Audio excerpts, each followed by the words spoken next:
Hello friends, welcome to கிராமத்து பட்டாம்பூச்சி. இன்றைக்கி வந்து நான் பப்பாளி பழம் தான் செய்ய போகிறேன். பப்பாளி பழத்தில் ஜூஸ் போட போகிறேன்.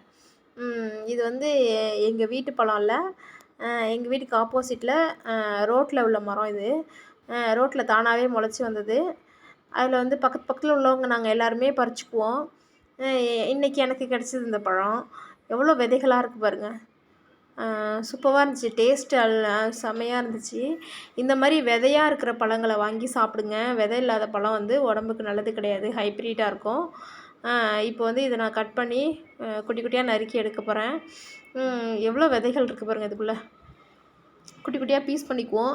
பீஸ் பண்ணி ஜூஸர் ஜாரில் போட்டு கொஞ்சம் பால் ஊற்றி ஜீனி போட போகிறேன். ஜீனி போடுறா இருந்தாலும் போட்டுக்குங்க, இல்லை நாட்டு சக்கரை போட்டுக்குங்க. நாட்டு சக்கரை போட்டு நல்லா மிக்சியில் கிரைண்ட் பண்ணிவிட்டு குடிச்சிங்கன்னா செம்ம டேஸ்ட்டாக இருக்குது. இப்போ ஜூஸில் போட்டு அரைக்க போகிறேன் நான். நம்ம சேனலில் பாருங்கள், சப்ஸ்கிரைப் பண்ணுங்கள், லைக் கொடுங்க, கமெண்ட் கொடுங்க. உங்களோட கமெண்ட்ஸை நான் எதிர்பார்க்குறேன். எப்படி இருந்துச்சுன்னு நீங்களும் செஞ்சு பாருங்கள். சூப்பராக ரெடி ஆகிடுச்சு பாருங்கள்.